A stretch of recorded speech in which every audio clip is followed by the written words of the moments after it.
everybody? Welcome to the Locks Don't Lie weekend preview show. I'm your host, Tony Betts. We're coming off a pretty good weekend for the show, but overall, negative weekend. You're a loser! Are you feeling sorry for yourself? Well, you should be, because you are dirt! In betting, as we had a terrible ending to our NFL betting. Sunday Night Football, Monday Night Football did us no justice as we went 1-7, minus 7 units in Monday Night Football alone, and finished the week minus 7 units in total in betting. Ended up hitting the Noah Gragson outright that we highlighted here on the Locks Don't Lie weekend preview show. That's 4 in a row for Noah Gragson. Congratulations to Noah as he starts the playoffs just as he ended the regular season hot with a W. We're looking for a big bounce back week as it's week 4 in the NFL, and we can start using some of the data that we've accumulated these last 3 weeks and make some legitimate picks here. And it is Dega week. So all 3 bookies I owe money to. I love you. Sorry I ain't texting you back. Any more time. Tony NASCAR, step on in here. You got to be excited for this weekend. It's both of our favorite tracks, Talladega. Yes, sir, Tony. We love this track. We look forward to coming to this twice a year, every single year. Love restrictor plate racing, and we grew up looking forward to Talladega, especially to watch Dale Jr. Can he do it, guys? It'd be 4 in a row.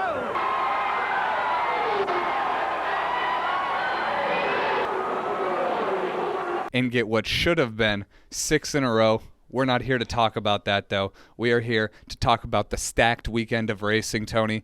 We have the trucks and Xfinity on Saturday, and then the main event, round 2 of the round of 12 for the NASCAR Cup Series playoffs. It's going to be a great weekend of Talladega racing, Tony. Stacked weekend of racing, especially tomorrow. Start with the first race tomorrow, Tony. Go ahead and highlight the truck series. Yeah, Tony. These truckers at Talladega. Let's get ready to rumble! This is going to be a crazy race, and I cannot wait for the Chevy Silverado 150 at Talladega. Let's pop up the odds behind me here. As you see, the favorite, John Hunter Nemechek, with the rest of the main gang that you see every week. I don't like favorites, especially at super speedways, so we're going to have to go all the way down this list to look at some of the drivers I'm looking at. Not all the way down, but in the middle of the pack here, I want to take a look at Matt DiBenedetto. I love Matty D this week at some of these odds. Might be sprinkling a little bit on Matty D. Maybe a little bit of sprinkling on Johnny Sauter, the vet. You know he's going to be around at the end. But names that are down here at the bottom that are really jumping off the page at me right now are 40-1 Tanner Gray and 50-1 Chase Purdy. If I can get those same odds posted at my book, Tony, you might be seeing a little Locks Don't Lie sprinkle on some 40 and 50-1 in the truck race. But otherwise, I plan to sit back with low exposure in the truck race, sweat out some noon college football games, and enjoy me the chaos of what should be these truck series drivers at Talladega. Love the long shots there, Tony. Might have to sprinkle a little bit myself on some of them. Why don't you go ahead and preview the second race of the day, the Xfinity Series race? Yeah, Tony, the Sparks 300 Xfinity Series playoffs continuing at Talladega. And finally, the sportsbooks are respecting Austin Hill and his restrictor plate prowess. This dude can race at these tracks. Posted as the co-favorite here. Finally, I said that he was going to get my money no matter what, blindly above 10-1. The sportsbooks listened and have him posted at 7 to 8-1 wherever you can find him. He still might be getting my money at that. He always finds his way up front at these restrictor plate races. Having Austin Hill on your betting card at a restrictor plate is just a solid option. Might have to change his name to Austin Earnhardt by the end of his career because this dude looks like he's going to win a lot of these into the future. Otherwise, Tony, we're going to have to scroll down this odds board to look at the numbers I'm looking at here. 15-1 Riley Herbst might be the next closest to our favorites. Otherwise, I'm looking at guys like Ryan Sieg at 30-1, Jeb Burton at 40-1. Anthony Alfredo is always around at the end of these restrictor plate speedway races. I like Anthony Alfredo maybe at 40-1. And then a super dog all the way down here, Tony, why don't we throw a little bit of scratch? 100-1 on Myatt Snyder in that 48 car. Low exposure again. These guys are super long shots for a reason. Most likely it's going to be Junior Motorsports versus RCR versus Gibbs. But when the big one happens and any of those Justin Allgaier, Ty Gibbs, Noah Gragson, if they're in it, you're going to be seeing guys like Jeb Burton, Ryan Sieg, Anthony Alfredo, all up in the top 5, contending in that final stage for the win of the race. Should be a great day of college football and NASCAR betting, Tony. Tony, love those long shots, especially love that favorite of Austin Hill. But let's move on to the Cup Series, Tony.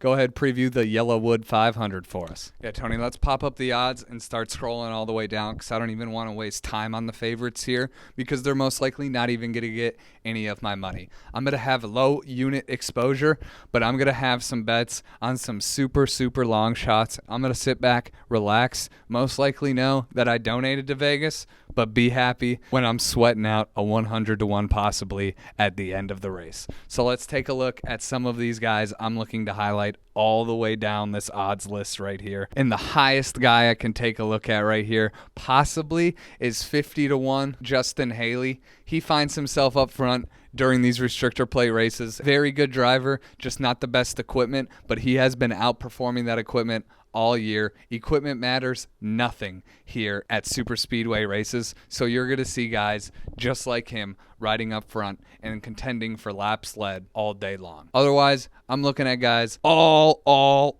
the way down at the bottom. I'm talking about Corey LaJoie, if you can find him over 100-1, but the sports books aren't doing that anymore after Atlanta. Noah Gragson, Harrison Burton, Todd Gilliland, all these guys over 100-1 who I believe are talented drivers in very bad equipment. Like I said earlier, equipment does not matter at these restrictor plate races. These guys are talented drivers. Noah Gragson is a great restrictor plate driver. I'm very excited for some of the odds this weekend that were posted at my book, Tony.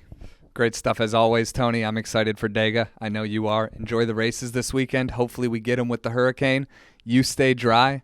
As many of you know, the Locks Don't Lie Weekend Preview Show studios are located in beautiful, sunny Tampa Bay, Florida. It is not beautiful and sunny this week as we are currently being affected by Category 5 Hurricane Ian. That doesn't stop the grind, though, as we make sure to get the Locks Don't Lie Weekend Preview Show out to all of you loyal viewers.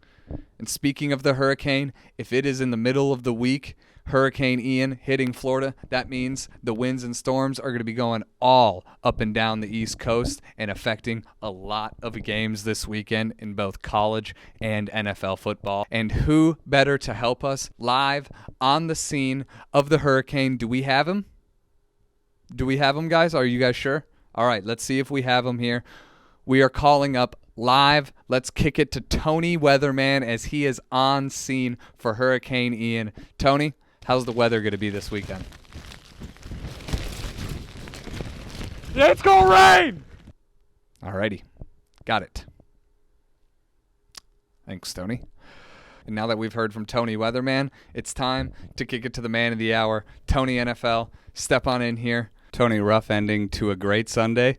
Let's hope for a big bounce back. What do you and the surface of statistics have for us this week? Yeah, Tony, it was a rough ending to the week, but it was a good Sunday, so we hope we can bounce back and end positively this week. I think you're going to like the games I'm highlighting this week. We got 2 slobber knockers. This is going to be a slobber knocker! So let's go over them real quick. 2 very good games. First, I want to go over Ravens-Bills. Ravens 3-point home dogs right now to the Buffalo Bills, and the Buffalo Bills are your Super Bowl favorite, and they're your Super Bowl favorite for a reason. No one circles the wagons like the Buffalo Bills. They are an excellent team, but they are not that team that they were at the beginning of the year. You're not that guy, pal. Trust me. You're not that guy. They're battling a plethora of injuries right now, especially in the secondary, and they were exposed by the Dolphins that we were on last week, +5 and outright, for not being able to run the ball at all. I mean, Josh Allen turfed this pass with just a couple seconds to go to win the game. On top of that, John Harbaugh is one of the most profitable coaches in the NFL behind our only beloved rah-rah Mike Tomlin, currently active, and the only other coach that's above John Harbaugh is that stupid piece of shit Sean Payton.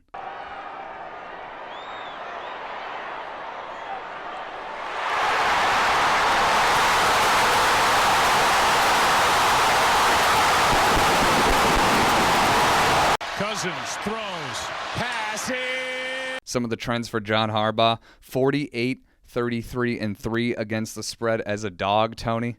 That's pretty good right there. 4-0 against the spread as a dog at home in the last 3 seasons with Lamar or Huntley as his quarterback. 2-2 straight up in those games, losing each of those games by just only 1 point, covering by an average of 9.7 points per game. You heard from Tony Weatherman. There's going to be weather in the area all up and down that East Coast region.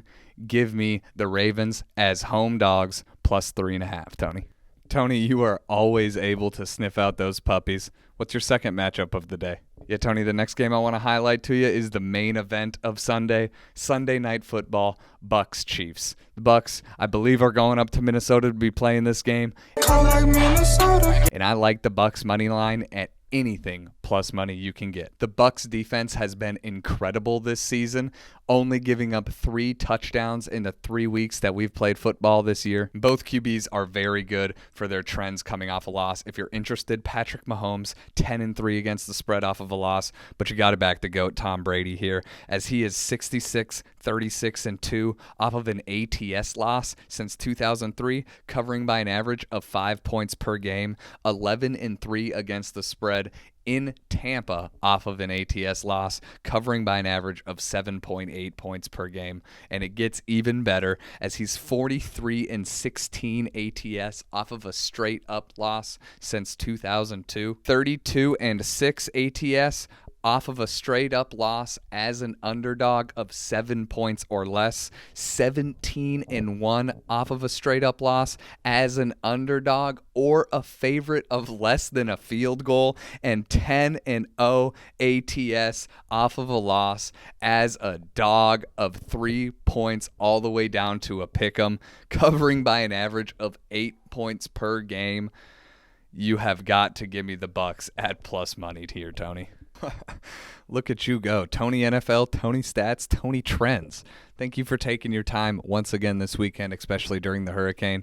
Good luck this weekend with your bets. Hopefully we can bounce back and finish positive. Before we wrap up and go over all the official picks this weekend, make sure you guys give me a like and a sub if you enjoyed what you guys saw, and make sure you guys follow on Twitter to not miss any official lock lists that come out 15 minutes before the kickoff of every Saturday and Sunday game. Otherwise, let's go over all of our official picks for the weekend. As I'm sure you guys are used to this by now, we have a stacked card of bets for the weekend. Let's go over our 7 best bets for tonight's college football action. First, we've got Tulane plus 2.5 against Houston and the money line plus 120. Give me the green wave. As we're moving on to the Middle Tennessee State game, give me UTSA minus 4 and the under 63 in that game. And then to close out our night, we like Boise State minus 6, New Mexico State plus 14.5, and UCLA plus 3. That was our 7 college football plays that are kicking off here just in a couple hours. Let's go over the other 16 college football bets that we have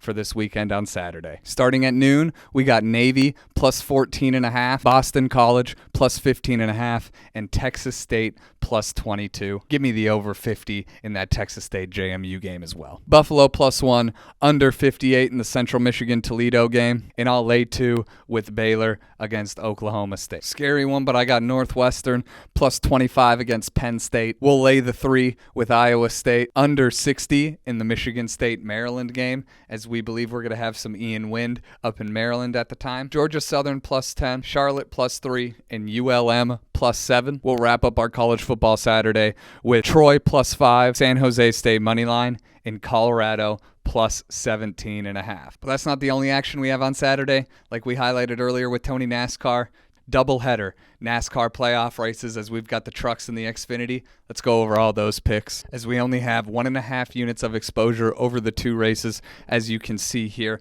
our full unit of exposure in the truck race, not high, 0.2 of a unit on each of these drivers: Matty D, Johnny Sauter, Chase Purdy, Tanner Gray, and I'll take 100 to 1 on Jordan Anderson as well. As we move on to the Xfinity Series, Sparks 300, only half a unit in this race. Said you can't go wrong with Austin Hill as one of the favorites. We'll put down a third of a unit on Austin Hill and then 2/10 of a units on some super long shots here as we've got Ryan Sieg and Myatt Snyder. Wasn't able to get as good of numbers as I was able to find earlier in the week, but let's see if we can cash home some big puppies before our Sunday action as we are loaded up with action on Sunday. 26 best bets in NFL football. Let's go over all of them real quick before we highlight our Talladega best bets for the Cup Series. Let's start it off here with the Giants and Bears under 39.5. Jacksonville, Philadelphia under 47. Pittsburgh -3 against the Jets. Over 47.5 in the Browns-Falcons game. We'll lay the 3 with the Colts against Tennessee. Give me 3.5 with John Harbaugh at home, and I'll take the under 51.5 in that game as well. We move on to our 4 o'clock games. We have the Cardinals +1, +2, and on the money line, a big Cardinal day on Sunday, and we'll take the under 43 in that matchup as well, as we are absolutely fading Matt Rule as a favorite. And then we got our scary bets. We've got New England +10.5 against the Packers in Las Vegas -2.5. Those are going to be 2 sweats during the 4 o'clock games. Hope they can pay off for us. Let's move on to Sunday Night Football. As we highlighted earlier, Tampa Bay money line at anything plus money that you can get. Those Tom Brady trends are too great to ignore. And then we'll lay the 2.5 on Monday Night Football with the 49ers against the Los Angeles Rams, who just do not look like the same team as they were last. And before we get out of here, let's go over all of our 14 NASCAR Cup Series bets, as we only have 2 units spread across these 14 bets. These are a bunch of super long shots, bunch of 10th of a unit plays. As you can see, our biggest exposure here is on Noah Gragson to win. Got him at 100-1. He was announced that he's going to be in the 48 car with that Hendrick power. Noah Gragson in his first real Cup Series ride at Talladega had to go back in on him at 54-1. Let's see if we can cash something crazy on our guy, Noah Gragson. Otherwise, these are all the same names that you heard earlier. Todd Gilliland, Harrison Burton, Corey LaJoie, all of these drivers that I have bet for outrights. I just took them top 3 and top 5 as well at some juicy odds, so I'm able to cash maybe a little bit of money just in case they aren't able to bring me home an outright and they still have a good race. It's going to do it here for the Locks Don't Lie weekend preview show. Hope you guys enjoy what you saw. Make sure you hit that like and sub. We'll see you guys next week. May the winners be yours. Locks don't lie.